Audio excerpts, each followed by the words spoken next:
Hi, Gabrielle. When you are ready, I think you can start. Okay, thank you. Welcome everyone to the Ocean Best Practices workshop session focused on Marine Life 2030 and efforts to collectively advance biology and ecosystem ocean observations and forecasting. I'm Gabrielle Canonico from the U.S. Integrated Ocean Observing System and the Marine Biodiversity Observation Network, and the speakers today will introduce themselves in turn. We have a tremendous lineup of expertise around this topic. People worldwide depend on marine life as their primary source of protein and sustenance, and people that live next to but also far away from our coasts benefit from marine life for medicines, food, and the oxygen we breathe. And marine life plays an important role in controlling coastal erosion and the Earth's carbon budget. We know that marine life is being impacted by human development and our changing climate, and that globally there are data-rich areas, but also data-poor ones. But regardless of the amount of data being collected, we still face the challenge that actionable information about species and living habitats is not readily available to local communities for planning and decision-making. So this session will focus on opportunities that the ocean best practices and marine life communities might take together to help address these challenges. It's critically important to our communities and all of our well-being, and I'm grateful to all of you for your participation today. Next slide, please.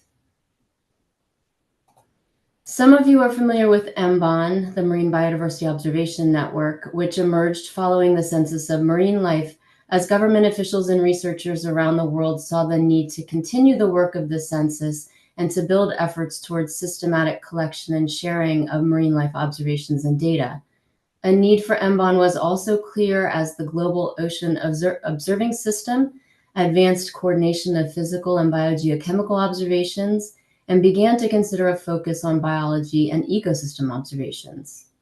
Around the same time, plans for a coordinated global MBON also came together under the Group on Earth Observations Biodiversity Observation Network Marine Biodiversity Working Group. MBON is at the foundation of Marine Life 2030, which is now an endorsed program of the UN Ocean Decade. Both MBON and Marine Life 2030 work to build on this history through deep and active partnerships with the groups pictured here and many others. Slide 3, please, or next slide, please. So the vision of marine life is that anyone, anywhere will have access to marine life information important for their local fisheries, culture, health, and livelihoods. And recognizing our dependence on the diversity of marine life, we pose the question whether we can collectively transform marine life observing, forecasting, and information sharing to benefit all people. Through co-design, scientists, stakeholders, and local communities who depend on marine life will work together to solve local and much larger problems. This will require stronger commitments and processes to connect science with user needs, to develop widespread technical capacity and adoption of common methods for data collection, to advance frameworks of variables to prioritize and guide observing activities, and to broaden adoption of data and metadata standards, among many other things. Marine Life 2030 is an open network inviting participation that seeks to bring people together around best practices and technologies to collect and share data in modern ways. Next slide, please. We're building on the strength of a global consortium of partners that have been united through the UN Ocean Decade. The community interest in partnering with Marine Life 2030 has been overwhelming, which seems like a clear indication of the need for us to make progress on the program vision. We're currently working with 30 affiliated projects, with more yet to come on board. And at the root of this and necessary for our success is that we're bringing together diverse communities and learning from them, but also creating opportunities for students and early career professionals across the globe to collaborate and solve problems that require knowledge about marine life. Many of these projects present just that opportunity. Next slide, please. We meet quarterly with the Marine Life 2030 affiliated projects. We are engaged with a number of other Ocean Decade-endorsed programs that have marine life as a focus. Our program addresses several of the decade challenges, which you may be familiar with. Those include Challenge 9, to ensure skills, knowledge, technology, and participation for all. Challenge 7 to sustainably expand the global ocean observing system, and Challenge 10 to restore society's relationship with the ocean. Marine Life 2030 leadership was particularly active in advancing the vision paper for Challenge 2, which is to protect and restore ecosystems and biodiversity by understanding the effects of multiple stressors on ocean ecosystems and critical resources. That paper is available at the QR code on your screen. Challenge 2 authors presented a strategic ambition that success will be measured by the timely and widespread availability of scientific information about biological, ecosystem, and biodiversity change, the human and natural drivers of change, and the local capacity to generate and use this information to advance sustainable development. The communities that you all represent, including Ocean Best Practices, MBON, Marine Life 2030, and many other projects and initiatives, are well poised to advance this ambition, and that's our shared challenge. Next slide, please. So thank you for your attention, and I'm happy to transition now to Frank Mueller-Karger, who will speak to you about the essential ocean variable frameworks for observing marine life. Thank you. Thank you, Gabrielle.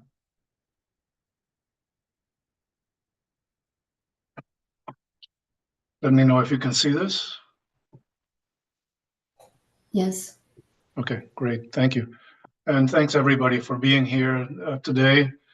As part of the process of converging on best practices, and the reason we really want to do this is to make sure that the observations that we have are something we can trust, that we can develop uncertainties around it, and that we can measure change. In particular, what we're talking about here is change in life. In Marine Life 2030, the Ocean Biomolecular Observing Network, OBON, that Pierluigi may talk about, that focuses on the DNA. All of these programs and projects have that goal in mind, is to measure change in marine life.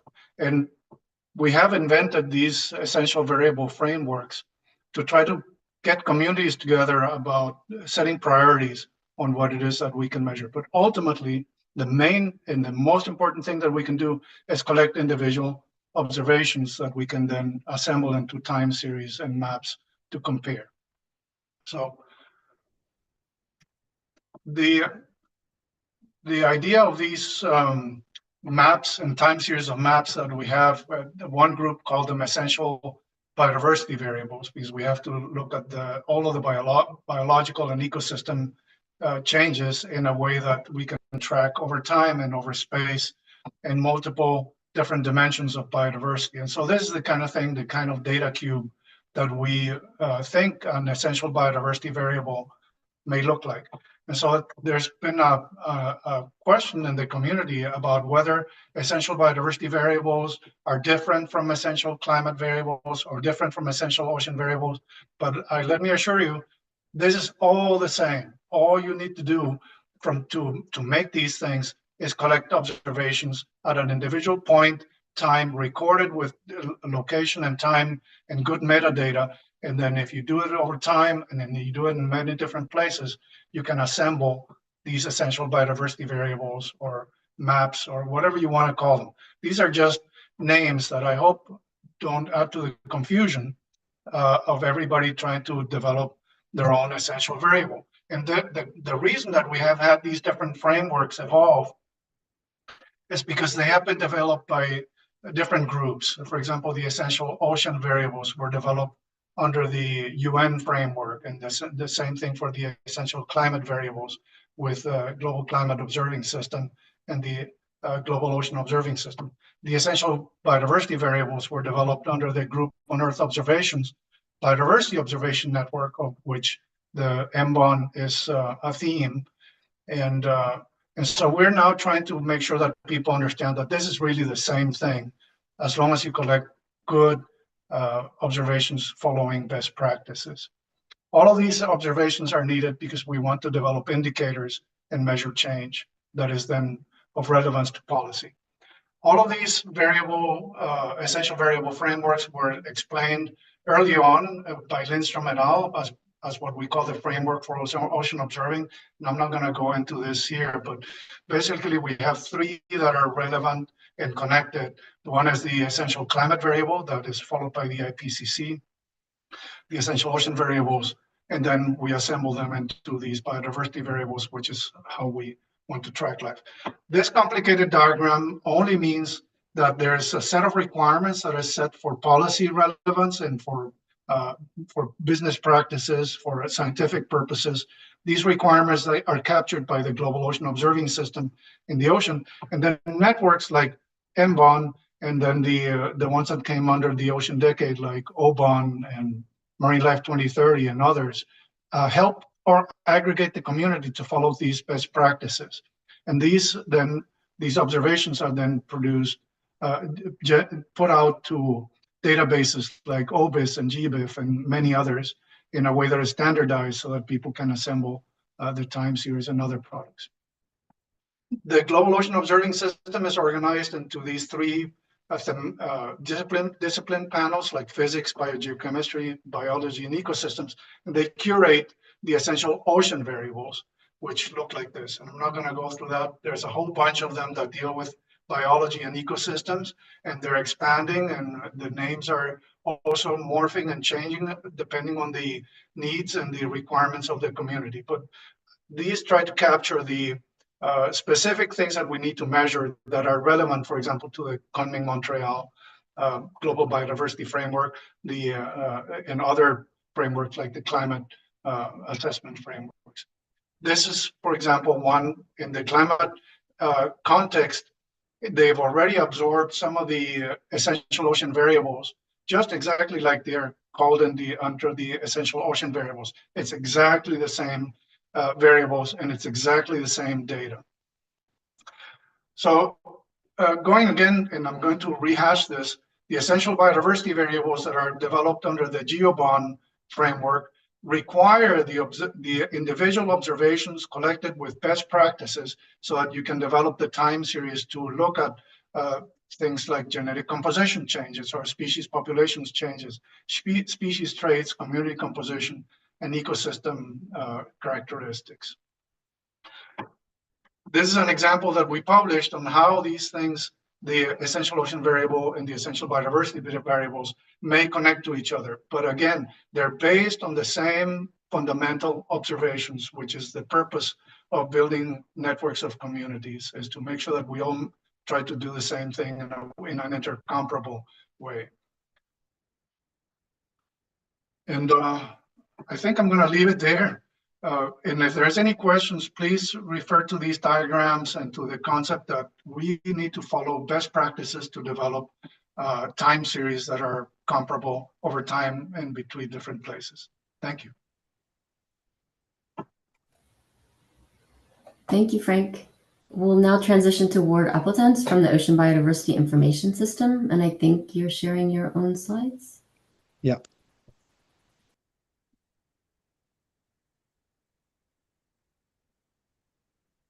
Can you see it?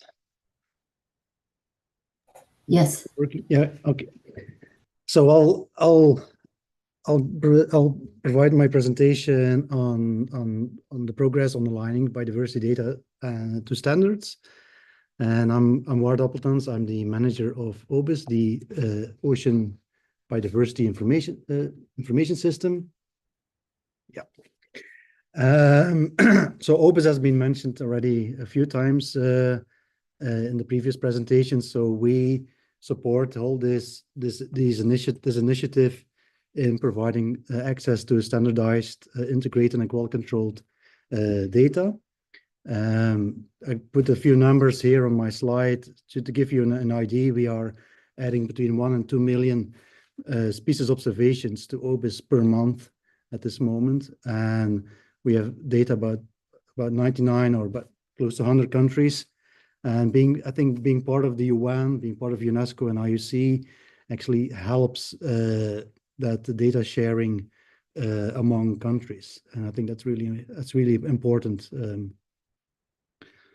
to make this a success. The EOVs are already mentioned, so we also try to consolidate the data flows now around the EOVs. And to be able to do that, we we looked into the family of standards around Darwin Core. So Darwin Core is the biodiversity data standard that's being used the most in the biodiversity space. But we also looked into how we can extend the Darwin Core to be able to accommodate more the rich set of information that we are all collecting. So going beyond just species occurrences, but including biomass and abundance and all kinds of biometric measurements, body size, but also including all the abiotic measurements and the sampling facts that are necessary to be able to interpret the information. And recently, there's also a new Darwin Core extension called the DNA-derived data extension. So about 20 million occurrences in OBIS are now based on eDNA data. So this was an important step in that OBIS made a couple of years ago in being able to accommodate all that rich information. So to give you a few numbers, I think about 25% of all the data sets now use event core. So there's event core and occurrence core and Darwin Core. So more and more data sets are published using the event core, which allow you to add measurements linked to your events, all the sampling facts to your events. And what if you see in that red square box, we actually have more measurements and sampling facts than we have species occurrence at the moment. And the majority of them are actually linked to events now. So there's a lot of information that is non-biological information that's now also captured in OBIS.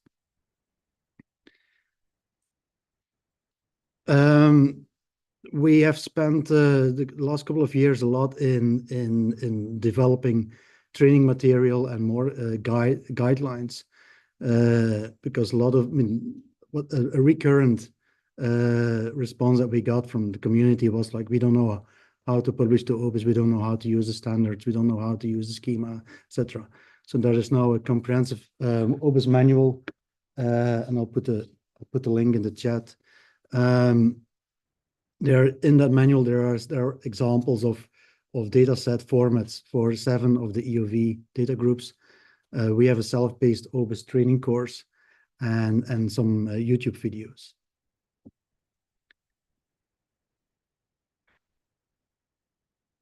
Another thing that we are heavily engaged in, and I think this will also be explained a bit more in Pierluigi's presentation, is we're looking into how we can publish the metadata and the provenance data as linked open data, and that will then allow us to develop the EOV monitoring knowledge graph, which can then link the data to the monitoring programs, to the information on the monitoring programs, to the EOV spec sheets, to the standards and protocols that are used, the permits, if the data can be accessed, and what are the terms of use, what were the funding resources, where are the data located, and what our products are created. So, and that will then, if we will link all that information in a Goose BioEco portal, which will then allow us to see what the status is of the biological ocean observing system in real time or near real time. I think these are exciting developments that are still in progress, but that's going to be in a not too distant future. This will become available. And then an important job here is using controlled vocabularies, and also that is a work in progress with OBIS, and that's something we are doing together with the British Oceanographic Data Centre, or BUDC. They have their NERC controlled vocabulary. So we have now developed a decision tree with a YouTube how-to video that explains how you can select your measurement type ID and unit ID and value ID. We want to, and it's still in progress, we want to make it more interactive, develop a bit more documentation about the logic behind that why you need to use that term in the vocab and not the other one. And yeah, BODC is looking into developing a semantic analyzer like that helps you with more on an AI way pick the right vocab term, and also through BioEco Ocean. I think we'll hear more about that project from Lina later in the session. We're also exploring how we can establish GOES-endorsed vocabs for the BioEco EOVs. So that's in a nutshell the progress on aligning to biodiversity data standards. And just my last slide, I also want to promote your participation in the conference called Living Data 2025, which will be in October in Bogota, Colombia. And it's a joint conference between TEDWIC, GBIF, OBIS, and GeoBon. And we expect about 1,000 people coming to Colombia to talk about data and data standards. Thank you. And if there are any questions, I will put check the manual and or reach us by email. I'll put the email in the chat box. And I have to apologize that I will not be able to stay on for the whole session, because I'm running an OBIS Executive Committee meeting at the moment. Ward, thank you for making the time. You're welcome. Thanks. Thanks for inviting me. Always. We are going to transition to hear from a number of projects and programs contributing to Marine Life 2030. So we're first going to start with Pierluigi talking about the Ocean Data Information System and Ocean Info Hub. Ward, I'm about to replace your current share. Don't take it personally.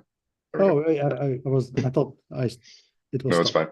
Okay, 10 minutes, let's go. So, yes, thank you all. I'm currently at a meeting in Dagstuhl with CoData, so the data wing of the International Science Council, where we're talking about plugging ocean data into global data streams. And ODIS is a big part of that. As Ward and Frank have already mentioned, ODIS has become a key pillar in orchestrating ocean data of any kind, including biodiversity data, and making it more transparent within the ocean domain, but also outside of the ocean domain to others using web technologies. So I'll take you through a little bit of what it is. And of course, there's much more to say, but this should give you a good primer, and I'll drop some links in the chat once I'm done. So first, a note on best practices. I'm always very, very cautious when I use the term, because indeed, the approach of best practices, you have to demonstrate that something is the best, that it outcompetes others. And I'm quite reluctant to say that the ODIS approach is the best out there. We think it's rather good, of course, otherwise we wouldn't do it.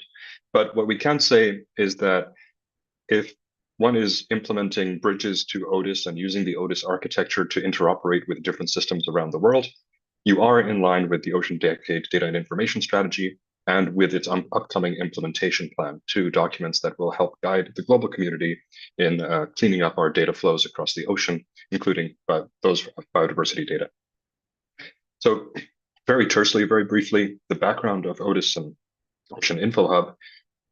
A lot of the thinking comes from others working in the digital, the digital ecosystem, where there's always been, for the past, let's say, decade or so, at least, an emphasis on the shiny stuff at the front. So the really cool web portals, the nice apps, the nice libraries in Python and R that do wonderful things. But at the same time, the plumbing underneath that, the technical infrastructure underneath that is sometimes neglected, or it's built for one fountain. So imagine building a whole plumbing system only for one fountain. We need to think a little bit more broadly like that, so we can reuse that plumbing system for multiple purposes and multiple fountains for different kinds of users around the world, some of whom have very different needs. So indigenous communities, private sector concerns, governments, there are many different kinds of usage profiles, and they have different requirements for data flows. So it's time to get a little bit more serious about the plumbing. It's not as glamorous, but it's more important. So that's our mission in a sense with ODIS. We're trying to clean up the web for ocean data. During the inception of the web, the idea of 5-star link to open data for the web that Ward already alluded to has been on the table, and it sort of fell by the wayside as sort of centralized systems started to arise. We're bringing that back a little bit and saying, let's use the web for its full capacity to interlink all of our stakeholders across the ocean decade, many of whom have biodiversity data, but they may not know it. They may not know how valuable it is for the biodiversity community. This is a method that helps us liberate that data so it can be used for biodiversity research and protecting our planet, or also for feeding our planet and other uses of the ocean biodiversity. Again, that thinking is in the implementation plan of the UN Ocean Decade itself before the decade started. There's a section on data which referred to this. It was picked up in the data and information strategy. It's been picked up in other strategic documents and also put in relation to the care principles and other UNDRP requirements. So the world is coming. It's also positioned in Otis, we're thinking about the transformation of the web and the transformation of the internet that's happening now with major powers around the world, with major companies around the world, with different kinds of strategic leadership that's changing because of changing administrations, and of course, the need to sort of modernize the internet. So all of that's happening underneath us. We don't feel that we have these Zoom calls and we use the internet. We take a lot of things for granted, but Otis is trying to make sure that we are at pace with the changes that are happening in the broader digital ecosystem. We're also based on some of the content that's come out of recommendations within the UN Oceans community, some work led by UNESCO to create an intersessional working group for a data stewardship culture. And we identified in that group several problems. This was some years ago, as you can see, several problems which are still there and some recommendations on how to fix it. That everybody has different needs when it comes to data. You have to solve your own local data problems the best way you can for you, and then have a way to project your solution or project your data into regional or global systems in an interoperable way while maintaining how you work at home. So we had a whole framework, and Otis was a chance for us to take that into existence. So the mission of Otis was indeed to build this digital ecosystem for all ocean stakeholders, shaping that part of the web so that all of these diverse interests, whether they're public or private, can interoperate very smoothly and maintain their independence. So again, digital sovereignty is a large issue across the member states, but also across communities, indigenous communities, and others. And that has to be preserved while trying to encourage interoperation. So there's a little bit of engineering to do there. And that was our concern. How do we use the web technology so every node inside Otis maintains their sovereignty, but can participate in a broader system? In a sense, all of these data flows, be they digital twins, be they submersible vehicles, sensors, drones, how do we make sure that their presence on the web is well recognized and also well represented for everyone's purposes? So we started as a project, and now we are ending up as more of a sustainable component of UNESCO IOC, IODE. Indeed, the first project started in April 2020, of course, with some delays due to the pandemic, and it concluded in July 2024. That project, funded by Flanders, the government of Flanders, Kingdom of Belgium, helped us build the initial infrastructure for Otis and also the front end, the web page called Ocean Info Hub, which the IODE maintains to let people access Otis and see the content across the partners. It was very interesting that our funder, the government of Flanders, required us to start in regions such as Latin America and the Caribbean, Africa, and Pacific small island developing states, in order to make sure that whatever we built didn't just work for the global north. It didn't just work for Europe, North America, and Australia, let's say. It had to work for everybody, so we don't leave people behind. And so we built it. We can now watch all of those partners that connected, and as we can watch as the system grows, the number of nodes, the number of different kinds of users that are connecting, sharing data about what they have. And we can monitor this, and that's one of IODE's core functions, is to monitor the information and data exchange across the ocean, trying to optimize it and spread capacity where it's needed. So as it grows, the number of nodes come online, we can watch how that whole system goes, and content, for example, in the ocean best practices and OBIS is automatically pushed on to OIH and Otis. So now, since the project concluded, Otis has now become a program component of IODE with a more global application and with a sort of sustained outlook to continually grow and optimize this presence of ocean data on the web. Otis now, so there's the Otis, which is the program component of IODE, and that job, the job of that program component is to coordinate the Otis Federation. The Otis Federation are all of those partners that are interlinked via the Otis architecture and via the web, each one with their own objectives, digital systems, languages, etc. And Otis, the actual system, the Ocean Data Information System, is the technical system that unites all of these things together. It's part of the family that OBIS is part of too, and Ocean Teacher Global Academy, the 3 program components of IODE. So that's your administrative structure. And as Ward said, OTIS is a kind of intermediary, a sort of, let's say, optimization that helps the observations coming in from Goose or its regional alliances or anybody else who connects to OTIS to be harvested by things like the BioEco portal and also coordinated with other digital ecosystems like WIMS2 from WMO or WESR, the World Environment Situation Room from UN Environment. That saves a lot of work on most users' side, so they don't have to worry about creating interoperability with them. We'll do that for them as best as we can. It connects with projects. It connects with other UN Decade programs like Ditto, Marine Life, OBON, as has been mentioned. I won't go too deeply into it, but we built it to be extremely easy to connect to others. And all it takes when you connect, you just let us know who you are inside the catalog of sources. This is the ZMT, an institute up here in Germany. They say, hey, look, we have some data. This is where you can find our metadata describing it. We say, hey, hello, this is our metadata describing what kind of stuff we have.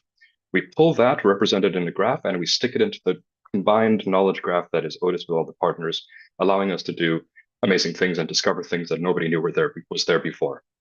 For example, with OBON, when the Australian Research Data Australia node plugged in that federates data within Australia, we could find biodiversity data in there, some of which was pushed in through OBIS, which is great, but also some that was not in OBIS, and nobody knew that it was there until we put it on the map via the Federation. It's happening as more nations plug in. For example, when the UK plugged in with MEDIN, huge concentration of data that also has cultural heritage data or protected area data that, again, has value to biodiversity, but is usually not seen through the traditional portals. And now we've opened that up, and researchers or policymakers or anybody can find out what's going on in a certain area at a certain time. And as the Federation grows, we'll see more and more of that. So in conclusion, I have about 30 seconds to conclude. It's happening. It's really exciting for the first time. And, in a sense, this should happen a long time ago. The web is becoming more ocean friendly, and trying to ensure that your data or metadata is more visible in OTIS is likely, and again, I say likely, the current best practice for global discoverability and fairness, especially within the UN Ocean Decade. Thematic hubs like OBIS and soon to be other biodiversity hubs and also institutional hubs or regional hubs like the ModNet or Research Data Australia or the Canadian nodes and CEUS, they will relay the data that you submit to them locally into OTIS. So please make sure that if you do submit biodiversity data to a data center or a data hub, please double check that they are actually visible to us in OTIS so that we can then federate across everybody else that is connected to the system. That's just going to Ocean Info Hub and seeing if you can see your data there. And if you can, cool. If you can't, we can try to coordinate some extension. And lastly, it's just the beginning of the challenge. I mean, biodiversity data is huge. It's basically any data about living things, right? So acoustics, imagery, satellite telemetry, and we'll see more presentations of that kind. And many of those networks, they're not visible to us yet. They're not visible within OBIS, within INSDC, within our usual suspects. And we want to make sure that you don't have to know who they are in order to find their data. That's our mission. And I'll stop there and thank you for your attention. Thank you so much. I am going to transition us to Lena to speak about BioEco Ocean. Thank you so much.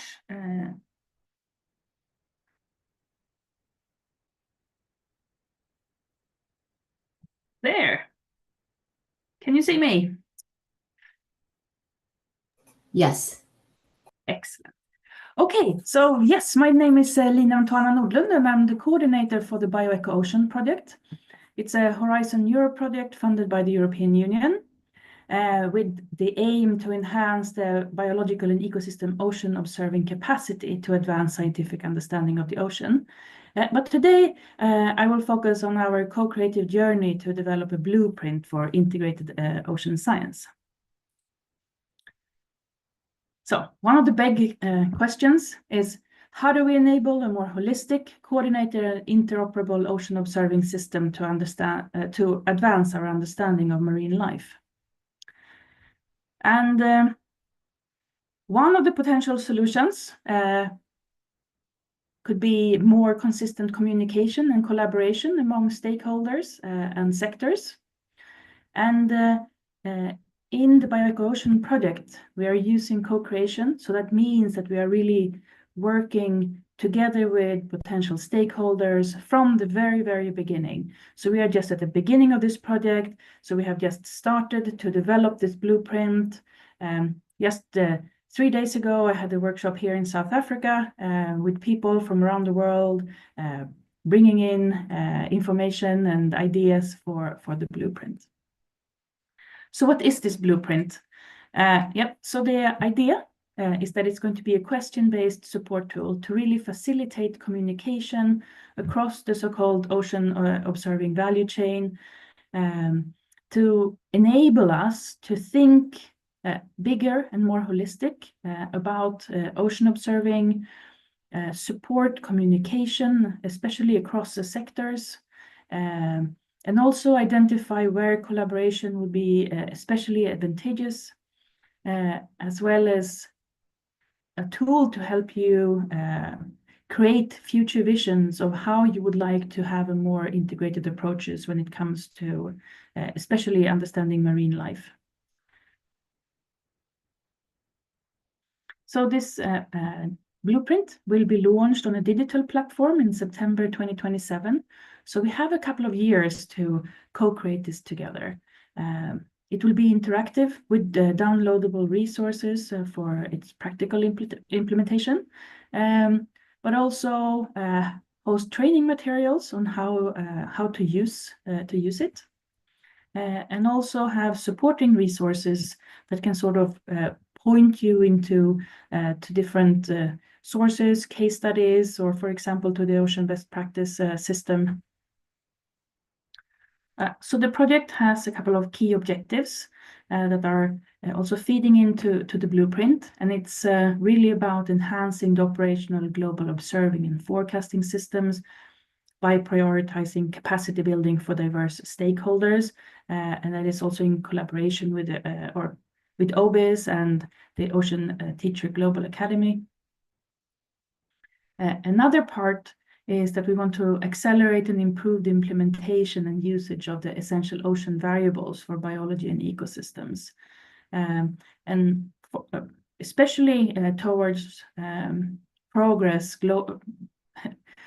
towards global assessments, because global assessments provide very powerful tools for decision makers. We also want to harness observation networks to really advance our scientific understanding of drivers behind, for example, biodiversity loss in the oceans. And this big project objective is to co-create this comprehensive, fit-for-purpose and inclusive blueprint for integrated ocean science. And as I mentioned, what we really want is to promote this holistic approach to encourage and foster effective communication and collaboration among stakeholders and sectors, and really allow for enabling interoperability. So it's really about connecting the dots. And I will give you a little example of what all of these different components in this version of the blueprint contains. So if we start there with the little red box of the review, this component contains ways to look into learning about new technologies, for example, dive deeper into different drivers of change, finding best practices, moving to planning, enable you, encourage you to look for who else is doing this kind of observations, when are they doing it, where are they doing it, to sort of maximize maybe spatial or temporal outputs. Data collection to, if you want to, for example, contribute to global assessments or a global understanding or even a national understanding, to use the essential ocean variable framework, and also really think about your data management, where to deposit your data, to use the standards, to ensure that you are using or you are thinking about fair and care principles. In the analysis and modeling component to make sure that you are communicating with data collectors. Are we having the right variables? Are they collected at the right interval or at the right spatial scale to actually make the products that we need, that policymakers or maybe researchers or conservation managers would need to make good decisions, or any other user. And also the last component here is the evaluation, to really think about, is what we're doing working, this observation system, and try to really evaluate the different components. Are we talking to the right stakeholders? Are the right stakeholders involved? Is things connected the way we want? We're also promoting the essential ocean variables because we do think it's a good way or a good solution for comparable ocean data. And we are in collaboration with Goose, further developing or updating the specification sheets. And these essential ocean variable specification sheets are like recipes of variables to collect and how to really enter your data and make the best use of the data so it becomes fair and can contribute to sort of this global ecosystem of observation data.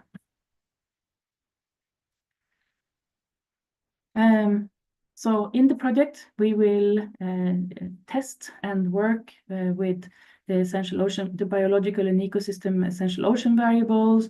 We will really test the specification sheets in different environments and work in a co-creative process also with that. And across all of the different components in the blueprint, and hopefully contribute to pathways for a more resilient, sustainable, and healthy ocean. So how can you participate in this co-creative process? If you scan that little QR code, you will come to the BioEco Ocean website. There we, as soon as we have the first version of the blueprint, it will be posted there. We already have a survey, and we're also posting upcoming webinars and workshops and progress reports. There's also a possibility to be a blueprint tester. So if you are interested in sort of trying out the different versions of the blueprint, or talk to us more about this, you're welcome to contact us. And up there you can see the email, and of course there is a lot of partners involved. This is a big project, and we need a lot of different types of expertise, and we're looking forward to hear from you and learn more from you. Thank you. Thank you so much, Lina.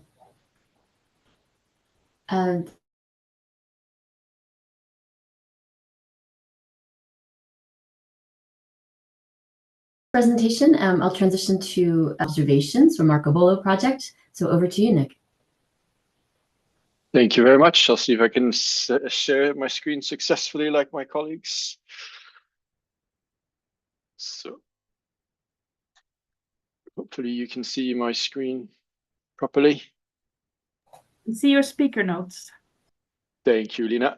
There we go. That should sort it. Thank you very much. And thank you for the organizers for inviting me to come and speak today. My name is Nicholas Pade. I'm the Executive Director for the European Marine Biological Resource Center. And I'm also the project coordinator for the Marco Polo project, the Marine Coastal Biodiversity Long-Term Observations project. So like Lina, we are funded under the European Research and Innovation Framework called Horizons Europe. And we have been the project for 4 years. We are now about halfway, or getting close to being halfway through. So Marco Polo is really a project that's designed to try and strengthen and underpin Europe's ability to do biological observation. So we have a very mature oceanography-based observation system with very rigid standards, good data flows, and so on. But that's certainly not the case for biodiversity in Europe today. So this project is trying to transform that and equipping scientists and observatories with good practices, with data management plans, and so on, to ensure that we have good capability and that what we're doing in Europe ultimately is also a contribution to what we're trying to do at the global level of understanding what is happening to our biodiversity, how it's being impacted by our behaviors, and indeed by climate change. So Marco Polo is aimed at very much trying to improve the digital framework. There's a very strong data component there in solving some of those bottlenecks around how the data flows and also how the data is accessed. We wanted to make sure that we were implementing international standards rather than just European standards to make sure that we weren't stuck in a silo, as we do sometimes tend to do in Europe, for sure. And really try to integrate a strong biological component into what's already going on in the observatory. So we had 4 specific objectives for the project. So first of all, to improve acquisition, coordination, and delivery of biodiversity observation. Second of all, to develop new cost-effective technologies so that we can better collect the data. We wanted to test new tools, technologies, and models to better understand trends and how we can better manage our biological resources in the sea. And finally, support a transformative change in how biodiversity is monitored and how data is managed and used. So like BioEco, we are quite a substantial partnership. We're composed of research organizations, laboratories, universities, research infrastructures, international organizations, and so on. We've really tried to build a consortium that allowed us to bring all the different expertises together, but also crucially the actors that would implement the changes to good practice that we would identify rather than just pushing them at them. So as part of our consortium, we have one of the M1 co-chairs. We have participants from the Goose BioEco panel. We have people from OBPS, from IPBS, from EMOTNet, which is Europe's Marine Central Database, and the research infrastructures, like I mentioned. We are tackling the project. So I mentioned we had 4 objectives and they're separated into 3 themes. So they are, first of all, digitalization and data access, which focuses on harmonization and integration of marine biodiversity observation in aquatic systems. So we were asked for, as part of the call, to not just treat the ocean, but also aquatic systems. So we are also working with colleagues in freshwater with a work package that's focused at looking at the impact of freshwater systems on marine coastal systems. Secondly, we have the technology and assessment component, which focuses on exploiting advancing technologies that allows us to better observe marine biodiversity. And finally, we can't make many changes without people. And so our final one is about people and trust. And this is focused on building capacity and the trust that we need to increase support to decision makers and how we get the data from observation to these people. So running through some of our results and activities so far. So first of all, on the data side, one of the things we were focusing on is trying to set a quite high standard on data management. And so all of our projects in Europe have to have this, but they vary very much in quality. And we wanted to create one that really set a good standard for how to connect the data into international databases like OBPS and so on, making sure that the data was available, and actually really try to implement the system that Pierluigi spoke about earlier. So the whole digital strategy that Pierluigi is presented is what we're trying to implement here and what's integrated into this data management plan, really with an ultimate view of collecting the data once, but being able to use it many times by different stakeholders. So by building this system and using Marco Polo to sort of test it, it also allows to really advance on the FAIR principles as well in terms of making the data much more findable and accessible. But we're also pushing the side of moving academia out of its own e-bubble and really onto the World Wide Web and using and integrating and using and implementing language and semantics that big search engines like Google and so on can interpret. So we've been also pushing and demonstrating to our colleagues how we can implement things like JSON in terms of semantics, so that we have a common format in the data exchange that we have and how it's viewed on the web. And like others here, we're also really pushing the promotion of the EOVs and EBVs together with a number of projects. We are putting together some fact sheets to really try and explain to people what is Goose, what's GeoBond, what's EOVs, because as we found is that there's a huge amount of scientists that have never heard of any of these in Europe. So we're really also trying to make this more accessible and understandable and encourage them to collect their data in this context and make it available in this context so that we can move this more forward. And by putting it into one of these frameworks, it really has a purpose beyond just the research that was done originally. In terms of the technology, we've been working, of course, on eDNA, which is very topical at the moment, but we've been focusing not so much on more data, but much more on validating the technique. So the people we're really aiming at here are environment agencies who do the environmental monitoring in Europe. They have set protocols, some of them which are starting to become quite outdated, but there's a strong reluctance to try and change those protocols because that's what they've always been doing and they're reliable. So we're working to demonstrate that eDNA is a viable tool that can replace what they're doing, that can actually bring them way more information than they needed. And rather than them having to go out and do it every so often, well, we could provide that data straight to their desks every couple of months, provided that we are in agreement on how it's collected. So there's a lot of pedagogy there to try and demonstrate this is robust and it's reliable as a technology that can be used.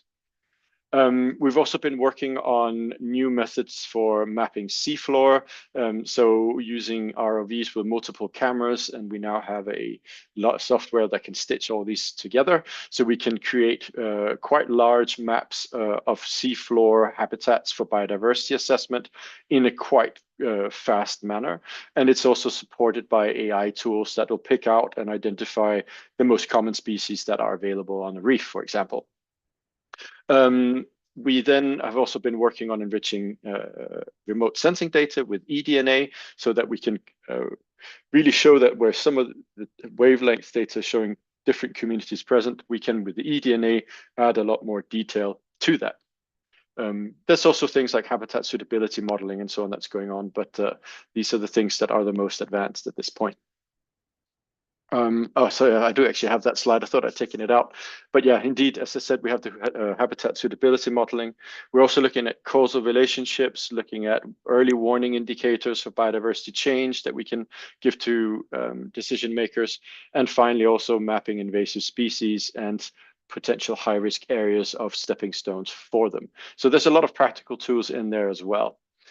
And then finally, on the people and trust. So we wanted to create a forum where we could get data generators and data users together.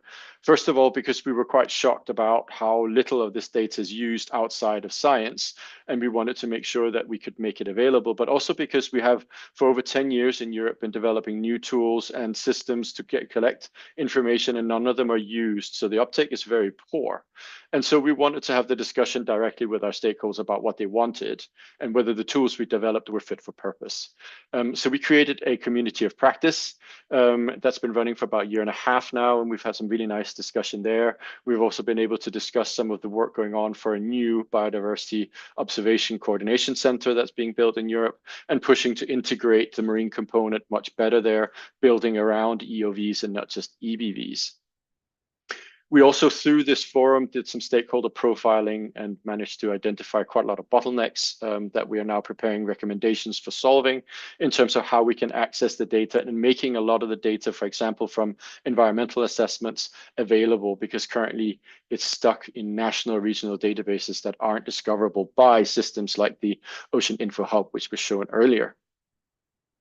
And really, so just to finish off, and this is also, I think, what other people have found, marine biodiversity monitoring tools are only effective if they provide the data the stakeholders want. And this was exactly the motivation for our community practice. So co-creation and validation from these people is an absolute key to make it a successful one. But the stakeholders must also know what they want. And we find that this is very often not the case. They cannot concretely tell us what is success and what do they need measured. And so they also need to come to terms with that. And finally, one of the messages we've been pushing very hard in the project is that we need a consistent dialogue between science, policy, and monitoring. They cannot exist in 3 different universes. It has to be a continuous discussion and evolution to match priorities and needs and capabilities. And this is something that we hope the community of practice will help establish. But also these sort of meetings, I think, are really useful in propagating this and making sure we're all on the same page and working along the same lines. If any of what I've presented is of interest to you, please feel free to reach out to us. A lot of the materials is available on our website. If it's not, please drop us an email. We'll be happy to get back to you. If you're interested in following the project or collaborating with us, the same, please reach out. We'd be happy to hear from you. Thank you very much. Thank you, Nick. And now we're going to transition to Keshni to talk about the Picture Perfect project focused on rapid classification of plankton. Thank you. Oh, it's a little wobbly on your screen, but that's okay. So my name is Keshni Pillay. I'm from the Department of Forestry, Fisheries, and the Environment. And I work with a team of people that it's a little bit of a change of pace from everything that you've heard before, because this is a little bit more boots on the ground, and we're actually generating data. And next. So you do need a little bit of background to why we're generating data this way, because most projects and most scientists, you generate data on a 3-year to 5-year basis, and it's for a research project, and that's what it is. However, in the South African context of the South African national government, they have been collecting data under various programs for over 100 years. And this data is all available in a database, but it is historic collections that is under a data rescue process. And so by the early 90s to the early 2000s, we had these 2 monitoring lines on the west coast of South Africa. And this we had standardized with regard to space and time. So it wasn't ad hoc collections. It was the same spots going to there every month, collecting data. Next, please. So when I took over monitoring of the west coast of South Africa, which was in 2009, we expanded spatially. And so we capped these 2 lines and we expanded spatially, but we did decrease with time. So it was seasonal and it was not monthly. This helped me keep costs down, basically. So the South African government is funding all of the work that you're going to see in this presentation. So what we did then was there's a lot to unpack in what we were doing with this monitoring program, which is not the focus of today, but we basically had these aims of taking all of this 100 years worth of data, going through a data rescue process. We have national priorities that is built into policy and that is also tied to research. And then we were trying to, I guess, pin it at that point on indicators, but this was many years ago. So next slide, please. So the indicators that we pinned it to, which was the EOVs, because that sort of came in a few years after we went through this data rescue process, and it fit in very neatly. And there's a whole lot of EOVs that we're collecting under this program. But the EOVs that we're going to talk about today are the plankton EOVs. And so that's just the 1 column of EOVs. Next slide, please. So the first thing that we needed to do with plankton was standardize our terminology. And what we decided to do was go with this particular reference, which is Omara and Akida. And it works more on size class than it does on the traditional words that we're used to using, which is phytoplankton, zooplankton, ichthyoplankton. And the reason we did this was that it worked for us. If we were collecting all of these different organisms in all of these different size classes, we didn't skip anything. We didn't miss anything. But when we were generating information, we were still generating information based on the traditional words that you know, like phytoplankton and zooplankton. But we weren't skipping anything in the ocean. And one example of that is, if you look at phytoplankton, it is a very small organism. It is in the nanoplankton range here. However, the bigger ones, the diatoms, sort of skip into the microplankton range. And if you're not collecting it properly, which if you're collecting phytoplankton, you're going to miss these big chains and you're going to miss all of those things, which is a possibility. So we were using this as our base for our standardized terminology. The rapid assessment is only based on these 4 blocks. Even though it's 4 size classes, it is a lot, and I would not be able to go through all of it. So I'm just going to give you a very quick overview. So next slide. The next thing that we needed to do was standardized sampling. So in every spot that you saw on that map, we sampled for all of this and everything else from oceanography to whales. And it was a little bit different. So you heard earlier this morning and we heard yesterday about indicators, and we had to do the same things that everybody does, which is you have to test that it's scientifically robust. But what we also had to do was make sure that any method that we moved to or anything that we changed, we still had comparable data to our old data sets that we had. We needed these long-term trends and we weren't going to give them up. And so this is what we tested for. We also tested for access. Is it easy to do? Do we have access to do this? Is it a cost-effective method? Is it simple? Is it going to give us a quick turnaround time to information? And so we tested this, and most of the methods that we were using worked fine in the ocean, except for phytoplankton, and our preservation method did not work. So we went through a whole series of testing it with students, with projects, and a whole lot of things, and that was done. And we have these written SOPs. So I've written there what our core equipment is, not because I'm endorsing anybody, but because this is what we use. And if other people use it as well, these written SOPs are basically a recipe, and you can just plug and play and use them. And they do go with the Goose EOVs, the spec sheet as well. So our next step is for remote sensing, but that is a while from now, and it has to go hand in hand with our lab work, which is the next slide. So we had to standardize laboratory methods, and this is where things sort of, there's not that much green to show you. And that's because most of the laboratory methods that were used for these organisms were microscope methods. And there's nothing wrong with microscope methods. It gives you very good quality scientific data. You're going to get comparable data from microscope to microscope. However, access, not in the sense of accessing a microscope, but accessing people with identification skills to be able to identify all of these different organisms, this is a more rare and rare skill as time is going by. And so, and it was definitely not cost effective. It was not a very long turnaround time to information. And the cost effectiveness, again, is not on the microscope, but is on people's time. If we're sitting with a sample and we're only analyzing a subsample and it takes us 2 days, whereas when we're using our new methods, which is image analysis, and it is 16 times faster, for example, with a ZooScan, that is very cost effective. What we are losing, though, is the not really scientific robustness, but we're getting taxa diversity and not species diversity. But when you need to tell something about the environment for governance and it's based on functional diversity, this was okay for our purposes. What we are trying to do is merge old techniques with new techniques so that we can get data comparability. So for example, with the phytoplankton, the old established technique is this Utamol technique. And what we're doing is we're going to use the same technique, but we're going to put it on an instrument that is going to get images, and it's going to do it automatically. It's going to compare it to a library, and it's all going to happen within a few hours versus a few days.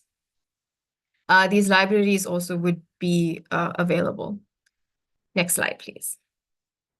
Okay, and then standardizing data. So I'm not going to talk about data. You heard about data a lot, just to say that we have a marine information management system, which is our database that is also linked to OBPS, and it is linked to UNESCO, and it's linked to everything that was talked about earlier on today. We physically put our data onto the database. If you are funded by the South African government, this is the policy that your data has to be physically put on there. If you are not, which is very few people in South Africa, not funded by the South African government, your metadata needs to at least be there and be discoverable. We do have another end of that, which is the decision-making tool, and that is where data feeds either continuously or in a static form, and you get these tools. It's either for storm warnings or it's a whole bunch of things, including things on the biological side, which is just starting to get developed. The things in marine safety and vessel tracking and harmful algal blooms, they're much more developed on that end. So from our perspective, what we needed to go into that, the system, was to have raw instrument data go in. And I know that's not something that a lot of people do, but we have very good working relationships with all of our suppliers. And if we have the raw instrument data go in, they can monitor whether the sensors are drifting, whether after this much flow, something goes in and this breaks or whatever. So they can monitor that, and it's a win-win situation for us. We also then have the raw sample data that goes in, whether that is as a text file, a CSV, or it's an image file. Both of those go in. So if somebody wants to download raw data and reanalyze it, they're more than welcome to. And then we have our process data that goes in, so people can see this is where our indicators and our EOVs came from, and this is what we did. So thank you. That would be the last slide. And I have 29 seconds.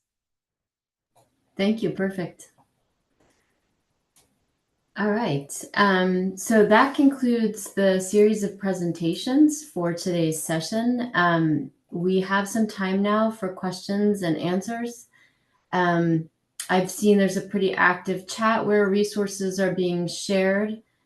There's also been some discussion in the Q&A about taxonomic identification. And I'm happy for any of those of you participating in that Q&A exchange, if you'd like to give voice to some of those issues that may be of broader interest. Or I can throw out a question for the panel to consider. So I'll pause for a moment. I wanted to quickly address the discussion and the question and answer.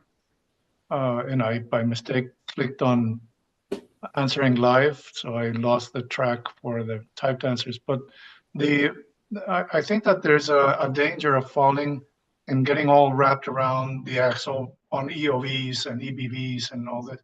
And I think that what is important is that we agree that there has to be some consistency and convergence on how we measure some things, or compare the data, or store the data, even store the methods in a system like an ocean best practice system. And I think that the conversation is very, very important. Getting confused about EOVs is dangerous, because some things may have a planktonic life stage and then they're a fish, or something else that is attached to the bottom. So we can't, these things are not black and white, where it's this taxonomy, therefore it goes in this box. But if we measure the same group of organisms or types consistently over time for a monitoring purpose or for a scientific question, then as long as that is comparable and can be replicated and the data can be shared and used many times by others, as everybody here said, then you gain value. Thank you, Frank. I saw Nick's hand and then Pierluigi. Yes, Gabrielle, if it's okay, I'd like to ask Keshni a question. I was just really interested. And thank you for a really nice presentation. It's really cool what you're doing down in the Cape. I was wondering if you could say a little bit more about the tools that are being developed for the decision making around the biological data, and the sort of questions that your stakeholders and policymakers are interested in having answered from your data. That would be really nice. Thank you. Yeah, so what they've started with is things that were of importance to governance at the time, which is our national priorities. And so a lot of it is around bigger organisms, so your whales and your sharks and your things that are meant to be migrating and leaving our waters and are not leaving our waters. So our minister is very taken with that right now. And so we do have a static tool there that is looking at where, for example, humpback whales are at any given time, and things like that. And then we have an aquaculture tool that is looking at the different types of phytoplankton that could be used in the aquaculture tank system that could be bad or that could be good. And that is a closed one. So that one is only stakeholders that have access, because it would just be the aquaculture farmers that would then put in good quality data. So it is around those things that are being developed. Right now we're developing, I have another United Nations Decade project on microplastics. So we would be the hub for Africa for that. And so we're developing a tool for that, which is not exactly biologic, but it doesn't quite fit anywhere right now. So we're developing a tool for that, so you can see abundance of microplastics in beach sand and in surface waters around Africa. So yeah, those, if you go to the website as per on my presentation slide, I can share the website in the chat as well. Then you would be able to see what all the different things that OCIMS has developed and is in development. And all of those would be things that came directly from policymakers and our high-level management. Thank you so much. Yeah, I'd really appreciate the link. Thank you. Yeah. Thank you. Pierluigi. I think it's like a broader theme here. I think the way that now this is being architected is, as Nick has said, and others too, and Ward also, it's for efficiency, right? So if you have data going into OBIS or any other ODIS federated resource, which could be a national or regional data hub or anything of that kind, we can see it. So when it comes to, let's say, deciding how we pull data from that into things like the BioEco portal for EOVs, there can be multiple vectors to do that. One of them is that somebody actually just declares this is an EOV data set according to the GOOS specification sheet. There will be guidance. We're updating the guidance and the appendices on how to do that so that the system will detect it. Or otherwise, indeed, with the taxonomic names. That's indeed, we can have open consultation about that. There will be an authoritative list if we do deploy that. I think this is a good idea, Gabby, that we can implement. I asked Laura to sort of put that into the ODIS tracker so we can push it into the GOOS BioEco panel process. Because then we can actually have different kinds of watchdogs in the system to detect either declared EOV data or data that is close or about the same thing, maybe not following GOOS specifications, but about the same thing. That speaks to Frank's point. There is a difference between EBVs and EOVs, but that's at the higher level. That's at the management level of GOOS and GeoBond and others. At the lowest level, the actual measurement of organisms out there is exactly as Frank says.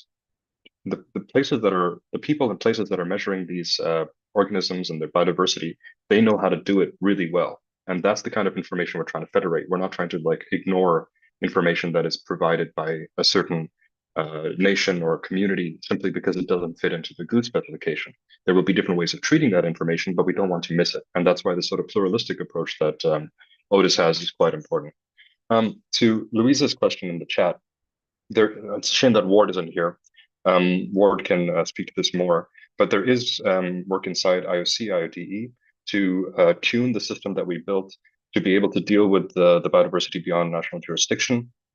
The key there is to understand what that process needs, and then the same way that we're constructing the BioEco portal, we will construct a portal or a data flow that goes towards those stakeholders. Again, that's the reusability of the system, and that's why we're quite excited about it at IODE, at GOOS, at IOC, because this system using web technologies, again, we didn't develop this out of the blue. Using the nature of web technologies, we can repurpose it for many purposes. There will be a BioEco portal, and there are also talks now to create other portals for other groups of EOVs, like physics or biogeochemical, etc. So it's highly reusable with the same plumbing, to use that sort of metaphor again.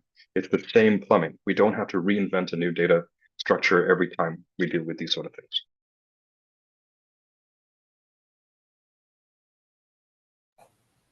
Thank you. Frank. Yeah, specific to BNJ, and maybe Gabriel, you can expand a little bit on that. Gabriel is co-chair of the GOOS Biology and Ecosystems expert panel, and there's close collaboration with the Deep Ocean Observing Strategy, DOOS, that sits under GOOS, on how to crosswalk some of the needs for specific observations for the deep ocean under the essential ocean variable framework. And so there's some expansion of the list of EOVs, there's some tuning of whether you're looking at hard corals or cold water corals or soft corals and things like that. For example, there's a new discussion on invertebrates, which is of great importance to the deep ocean community. But what we're trying to promote is also the idea is that some of these frameworks that already exist are flexible enough that we don't have to create an essential variable framework every time that somebody identifies a need, but you can work with the same groups and stay within the communities before this becomes a chaotic process, which it already sort of is. Thank you, Frank. That's a good comment. I don't have anything to add to that. I wonder if others have questions about what Frank just described, or or the contributions of the other panelists. So I do see some exchange about submitting documentation to the Ocean Best Practices system. Some of it is targeted to specific panelists, and I'm happy to see that dialogue. I don't know if Pauline or Jay have questions or perspectives to share with regard to the repository or the broader sharing of common practices in the platform that OBPS offers.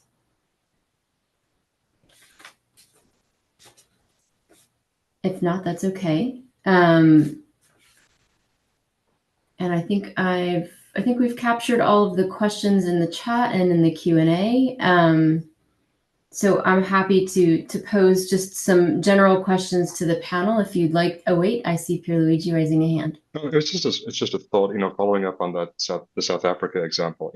As I said in the chat, South Africa and perhaps the UK, also certain systems inside Australia, they make wonderful examples of how the regulatory layer, the governmental layer, the research layer, and the observation operational layer are working together, because the enabling environment with the right regulations in place is really making sure that the data is getting into a data system that we can then identify clearly within Otis and partner with. It's a really great example. It will, however, of course, have national or regional idiosyncrasies. That's expected. They have to deal with the regulations that are in the nation. We face the same thing in Europe. Even though we have European-wide projects, there are national requirements for reporting and biodiversity protection. So this is something to keep in mind when thinking about any kind of biodiversity data, that it's not that it's going to fit in one-to-one model. There will be different regulatory frameworks, especially as the nations catch up with the digital revolution that has happened in our world. They realize, well, data is actually quite a valuable thing, and it can make us look really good or really bad, and depending on how we regulate it. So I think we all have to be braced for that as biodiversity researchers, as folks in that world. It's coming. And I think it's time that we up our digital capacity to prepare for this very different kind of world. That's an interesting comment. I think also I'm reflecting a little bit about remarks that I think you and Ward had made about vocabularies and the importance of those, especially where you may have national governments that don't have explicit enabling environments or regulations speaking to biodiversity protections, but there may be other kind of relevant, like species sustainability or protected species concerns, bycatch regulations that do address concepts of biodiversity without using that terminology that we're so comfortable using. So it's an interesting discussion that you're having about common and shared vocabularies. And I think that has deep relevance for those of us still looking for strong regulatory frameworks for biodiversity protections. Okay, I see. Oh, Nick, I see your hand. No, I just wanted to add to that, because I think it's a really interesting point you just raised, Gabrielle, and it made me also think this is particular. It's certainly very true in Europe, where we show this very united front of us all working together and so on. But indeed, we are all also victim of our national legislation, and they have to agree. Most of the things are delegated to the member states, and as soon as two countries aren't doing something the same way, well, then it doesn't work. And so I think what's really attractive as well to this data system is that we no longer need to speak exactly the same language, provided the data is available, because it's there and it can be decomposed, and it becomes much more a game of making as much of the data as possible available in an accessible manner, so we can overcome that. Because indeed, when we start to talk about different monitoring schemes, whether it's GOOS, GeoBon, EOVs, EBVs, and so on, half the time we've lost our environmental stakeholders from our environmental services and so on, because that's not the terms that they're thinking in. They're thinking in terms of marine strategy framework directives and whatever else that's come out to them politically, not in these bigger frameworks. And I think if we can, with effortlessly, link their efforts and our efforts through this decomposition, if you want, of the data, I think it's a win-win for everybody. We spend an awful lot of money collecting data. It's hundreds of millions of dollars a year spent in the world on this. If we are very narrow users of it, how on earth will we ever sustain it? But we also need to have that funding to make sure we got enough data that we can make predictions and support our society in general and our industries with a better view on the ocean. So I really think that this is the future, and we have to get online with this. And the sooner that we do, the sooner we will start to reap the benefits of the huge investments we've made in data collection.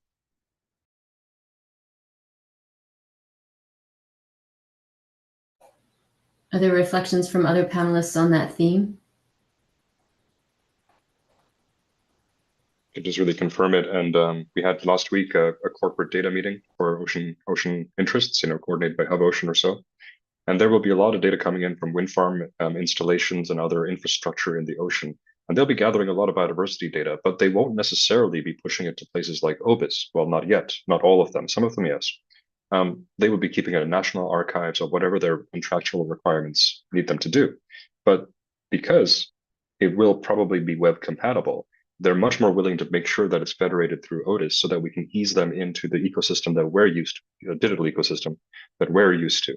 And it just goes to show that also, we always have this thing in OTIS that, your data is somebody else's metadata and vice versa. So inside our biodiversity archives, people might not actually care about the organisms you've seen. They might care about your temperature measurement that you took there, because a modeler might need that to confirm or ground truth something. So that's why we are using that linked open data approach that Frank mentioned and Nick had also mentioned, to open it up so that you don't have to dig into a Darwin Core archive to know that you have a diverse array of data in each one of these thematic areas, and we can melt the silos and then do big things. Thank you. Lina?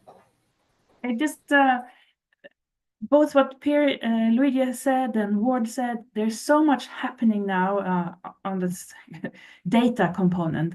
And it's really amazing to follow this progress with the Ocean Info Hub and so on. And I really hope also that users of this data will communicate what their needs, researchers, what kind of data products and so on that they need, policymakers, and also what Nicholas has said is that one sometimes don't even know what you need. And this is also why we need to talk to each other, because when we meet across different fields, we can come up with really cool data products that can really advance our understanding. We really need communication and dare to think outside the box, because we have data architects that can do like magic with this plumbing, the fountain plumbing. We just need to know what we need and what we want. It was more of a comment, but there's a lot of impressive work going on. Could I pick up on that, Gabby? Of course, yeah. So that notion that Lina just ended with, right? The things that we need, or that our stakeholders need, or that our various communities need. People sort of forget that too can be digitized, right? Even if you don't have data to share, you can digitize your ask, your demand. we need data of this kind in this shape. And in Otis, we're implementing a matchmaking functionality for that, right? So people can actually put out there the request. We need data on, I don't know, penguins in the Galapagos, right? And we need it for this process in this temporal interval. And we can put that into Otis and run a persistent query. And as soon as somebody publishes data on that or says, I have some, it will be match made and a notification sent to connect people that may never have heard of each other before. And that's, part of the point of this. With the web as it is today, there's no reason that we should work in isolation when people have the resources and capacities that other people need.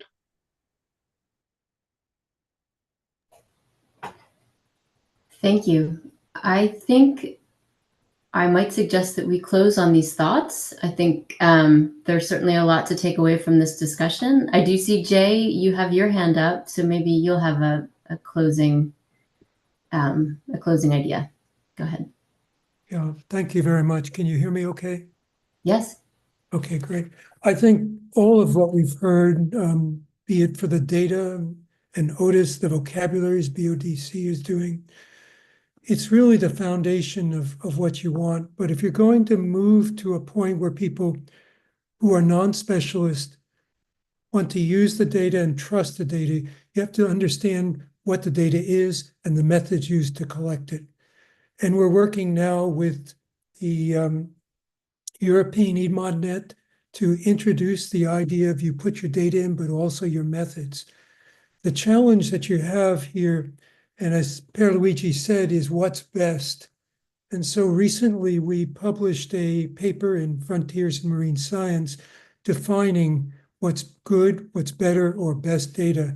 And it would be interesting to have the community here look at that, look at the processes, and see what it can do to rectify the next steps. I want to thank everybody for excellent presentations. Thank you, Jay. And if you would be willing to put that, if you haven't already, put the link to that paper in the chat, that might be helpful for folks to react to. Great, I'll do that right now. Thank you. Thank you. So we're just a few minutes from the end of the session. I'm going to go ahead and close. I want to thank Joanna and Ana Laura for their initiative in pulling together this panel.